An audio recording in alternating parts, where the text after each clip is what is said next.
والصدیق، اور سن لے میں اعلان کر کے کہتا ہوں، نبی کے خاندان میں سے اعلان کر کے کہتا ہوں، تو مان یا نہ مان، تو تسلیم کر یا نہ کر، تو اسے قبول کر یا نہ کر، میں اعلان کر کے کہتا ہوں ابوبکر صدیق ہے۔ ابوبکر بولو، ابوبکر صدیق۔ اگلی بات کیا کہی؟ فَمَن لَّمْ يَكُن لَّهُ الصِّدِّيقُ، جو اس کو صدیق نہ مانے، جو اس کو صدیق نہ لکھے، جو اس کو صدیق تسلیم نہ کرے، فَلَا صَدَّقَ اللَّهُ قَوْلَهُ فِي الدُّنْيَا وَلَا فِي الْآخِرَةِ، میں اعلان کر کے کہتا ہوں اللہ اسے نہ دنیا میں سچا کرے نہ آخرت میں سچا کرے۔ انکار کر، بات کرتا ہے امام باقر کی۔ امام باقر رحمت اللہ علیہ نبی پاک صلی اللہ علیہ وسلم کے یار کی عظمت کا انکار کر سکتے نہیں کر سکتے؟ تو کہتا ہے نہیں میں ماننا ہی نہیں، میں نہیں مانتا، جو جی چاہے کر لو میں نہیں مانتا۔ ابوبکر کو میں خلیفہ ماننے کے لیے تیار نہیں۔ ابوبکر کو خلیفہ کس نے بنایا؟ کس نے؟ اللہ نے اور اس کے رسول نے۔ ثانی اثنین، دونوں میں سے دوسرا کون ہے؟ ثانی کون ہوتا ہے؟ ذرا بتلاؤ تو صحیح، ثانی کون ہوتا ہے؟ نائب کون ہوتا ہے؟ قرآن میں ثانی کس کو کہا ہے؟ قرآن میں نائب کس کو کہا ہے؟ اور رب ذوالجلال کی قسم ہے، صحیح بخاری کی حدیث جناب سبتین شاہ صاحب سنا رہے تھے، صحیح مسلم میں بھی یہی روایت موجود ہے۔ امام کائنات حضرت محمد رسول اللہ صلی اللہ علیہ وسلم نے جناب ابوبکر صدیق کو یہ مقام و مرتبہ دیا ہے، یہ عظمت و فضیلت بخشی ہے۔ اللہ نے بھی اسے ثانی بنایا، نبی نے بھی اسے ثانی بنایا، اپنے مسلح پر اسے کھڑا کیا۔ میں ایک بات کہنا چاہتا ہوں، ایک بات سنانا چاہتا ہوں۔ ایک خلیفہ وہ تھا جسے عرش والے نے خلیفہ بنایا تھا، ایک خلیفہ وہ ہے جسے عرش والے رسول نے خلیفہ بنایا ہے۔ عرش والا خلیفہ، عرش والے نے جسے خلیفہ بنایا تھا، ایک نے اس کا انکار کیا، ایک نے اس کو ماننے سے انکار کیا، تسلیم کرنے سے انکار کیا۔ ہم تیرے خلیفے کو نہیں مانتے، ہم تیرے خلیفے کو تسلیم نہیں کرتے، ہم تیرے بنائے ہوئے خلیفے کو نہیں قبول کرتے۔ عرش والے نے کہا تو میرے بنائے ہوئے خلیفے کو نہیں مانتا، میرے بنائے ہوئے خلیفے کو تسلیم نہیں کرتا، پھر سن لے کیا کہتا ہے اللہ، کہتا ہے دیکھ میں تجھے سزا دینے لگا ہوں۔ سزا کیا ہے؟ ہر 10 ذی الحجہ کو ہاں یہ لوگ تجھے پتھر ماریں گے، تجھے پتھر پڑتے رہیں گے، ہر سال 10 ذی الحجہ کو تجھے پتھر پڑتے رہیں گے۔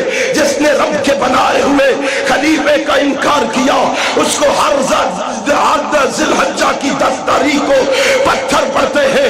جس نے نبی کے بنائے ہوئے خلیفے کا انکار کیا اس کو ہر 10 محرم میں تھپڑ پڑتے ہیں، اس کو پتھر پڑتے ہیں، اس کو تھپڑ پڑتے ہیں، اس کو ذی الحجہ کی 10 کو پتھر پڑتے ہیں، اس کو محرم کی 10 تاریخ کو تھپڑ پڑتے ہیں۔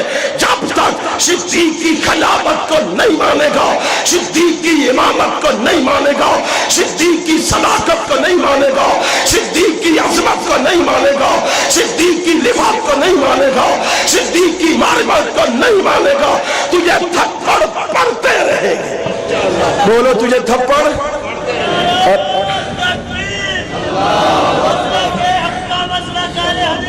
اور مناسبت بھی عجیب ہے، مناسبت بھی عجیب ہے۔ اس کے نام کی ابتدا بھی شین سے ہوتی ہے، اس کے نام کی ابتدا بھی اونچی کہو، اور ڈرتے کیوں ہو، بولتے کیوں نہیں؟ کس سے ہوتی ہے؟ اس کی ابتدا بھی شین سے، اس کی ابتدا بھی شین سے۔ اسے 10 ذی الحجہ کو پتھر پڑیں گے، اسے 10 محرم کو تھپڑ پڑیں گے نا۔ جو صدیق کو نہ مانے وہ کامیاب ہو سکتا نہیں ہو سکتا، نہیں ہو سکتا۔ میرے بھائی سب شابات کر رہے تھے۔ آؤ میں ایک بات کہنا چاہتا ہوں، اہل حدیث ہو ہاتھ اٹھا کے بتلاؤ، مجھے سناؤ اور سمجھاؤ۔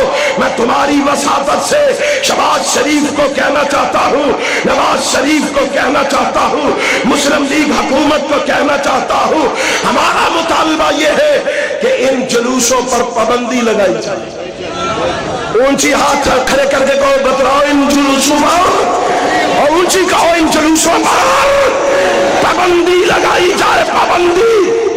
کہتے ہیں او جی یہ تو ہماری عبادت ہے، یہ تو ہماری اونچی کہو ہماری عبادت ہے۔ رونا پیٹنا عبادت ہے؟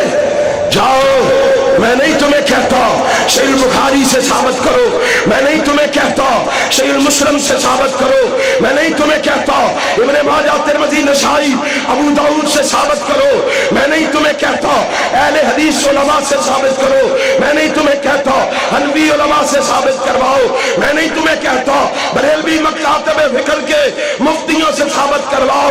اگر تو عبادت سمجھتا ہے، میں تجھے جرأت سے کہتا ہوں، علامہ ظہیر کا روحانی فرزند ہونے کے ناطے جرأت سے کہتا ہوں، اس چوک میں کہتا ہوں، علی وجہ البصیرت کہتا ہوں، برسر منبر کہتا ہوں، ڈنکے کی چوٹ کہتا ہوں، رب ذوالجلال کی قسم ہے تو اپنی کتابوں سے عبادت ثابت کر دے، ہم اس کا مطالبہ چھوڑ دیں گے۔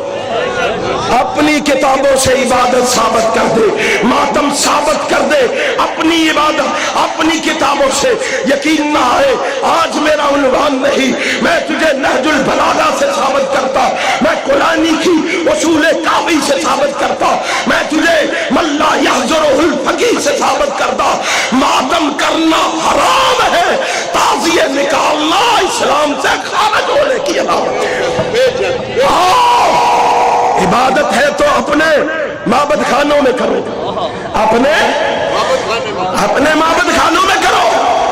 عبادت کا کیا مطلب ہے چوکور چلو، یا معبد خانے گرا دو یا پھر واپس معبد خانوں میں چلے جاؤ، اور انشاءاللہ میں اعلان کر کے کہتا ہوں علامہ ظہیر کے یہ روحانی فرزند تجھے واپس بھیج ہے تو انشاءاللہ۔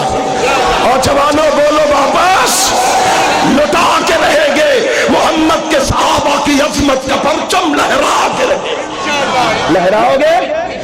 کون؟ ابوبکر رضی اللہ تعالی، جس کے بارے میں میرے آقا نے کہا تھا ما طلعت الشمس ولا غربت على احد بعد النبیین والمرسلین افضل من نبی بکر۔ اور کون ابو بکر؟ جس کے بارے میں میرے آقا کہہ رہے روئے زمین پر انبیاء اور رسل کے بعد ابو بکر سے افضل کوئی دنیا میں آیا؟ کون ابو بکر؟ جس کے بارے میں میرے آقا کہہ رہے لو کنت متخذا خلیلا لاتخذت ابا بکر خلیلا۔ دنیا میں اعلان کر کے جا رہا ہوں، میں نے کسی کو خلیل بنانا ہوتا میں ابو بکر کو خلیل بناتا۔ کون ابو بکر؟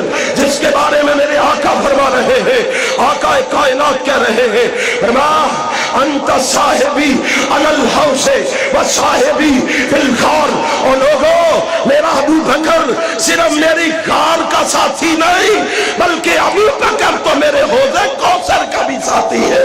کون ابو بکر؟ جس کے بارے میں آمینہ کا لال کہہ رہا ہے ما نفعنی مال احد قط ما نفعنی مال ابی بکر۔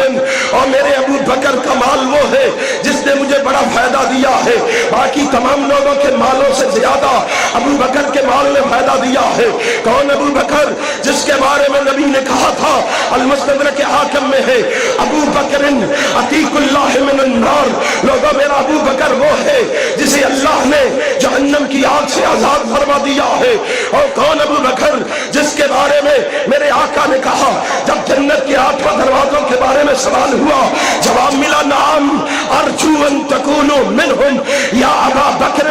ہاں ابو بکر، جنت کے 8 دروازے جسے بلائیں گے وہ ابو بکر تو ہوگا۔ کون ابو بکر؟ جس کے بارے میں میرے آقا نے کہا یغفر اللہ یا ابا بکر ثلاثا، نبی نے 3 مرتبہ کہا اللہ میرے ابو بکر کو معاف فرما دے۔ کون ابو بکر؟ جس کے بارے میں عمر ابن خطاب نے کہا، فرمایا لو وزن ایمانو بے ایمان اہل الارض سے لرجع بہی۔ ابو بکر وہ ہے کہ تمام نبیوں کی امتوں کے ایمانوں کو جمع کر لیا جائے، امتیوں کے ایمانوں کو ایک ترازو کے پلڑے میں رکھ دیا جائے، دوسرے پلڑے میں ابو بکر کے ایمان کو رکھ دیا جائے۔ شعب الایمان ہے میرے پیغمبر کا ارشاد، میرے عمر کا ارشاد ہے، فرمایا لوگوں سن لو اللہ کی قسم تمام امتیوں کے ایمان ہلکے پڑ جائیں گے، ابو بکر کا ایمان وزنی ہو جائے گا۔ کون ابو بکر؟ سب سے پہلے اسلام لانے والا ابو بکر۔ کون ابو بکر؟ سب سے پہلے رب ذوالجلال کی قسم کھا کے کہتا ہوں قرآن کا نام مصحف رکھنے والا ابو بکر۔ کون ابو بکر؟ سب سے پہلے نبی کی جانب سے کفار سے لڑنے والا ابو بکر۔ کون ابو بکر؟ سب سے پہلے اعلانیہ تبلیغ کرنے والا ابو بکر۔ کون ابو بکر؟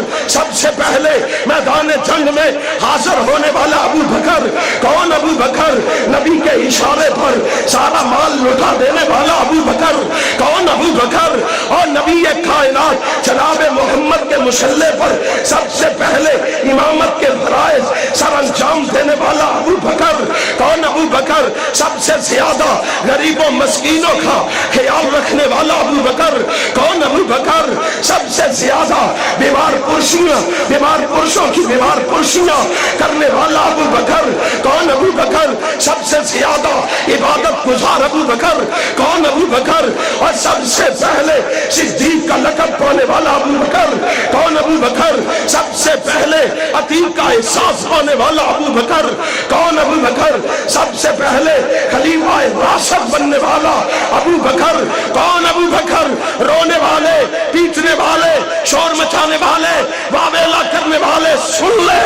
اور کون ابو بکر؟ سب سے پہلے امتیوں میں رب کی جنت میں داخل ہونے والا ابو بکر۔